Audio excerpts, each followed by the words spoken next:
Goeiedag. Toe ek nou die dag weer besig is om gemors te brand, is daar 'n interessante verskynsel. Want skielik begin die vlamme 'n groen skynsel te brand. Wow, dit was eintlik nogal besonder.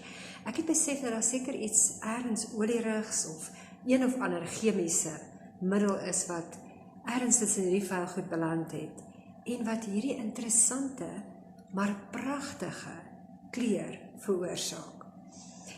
Nou, ek het nie wind op gaan staan nie, so ek kan nie vir jou sê of daar vreeslike chemiese dampe was wat afgekom het nie, want ek het op my veilige plekkie bly staan en gekyk na hierdie kleurespel. En dit was regtig vir my besonder. Jy weet, ek en jy beland ook baie keer in die vuur, in 'n plekkie wat vir ons warm en ongemaklik is. En ek dink baie keer gebruik die Here hierdie ongemaklikheid, juis om van die goed weg te brand in ons lewens wat nie daar hoort nie, of om ons deur tye te vat, om ons te louter. En dan wonder ek nogal, wat sien mense as hulle na my kyk?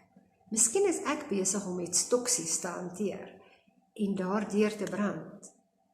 Maar wat is dit wat hulle sien? Sien hulle die wonderkleure van God se genade wat deurskyn? Of staan hulle in die dampe van my toksiese uitasem en bespreek van wat ek alles moet deurgaan en moet deurwerk? Sjoe, daar is enetjie wat my nogal laat dink het.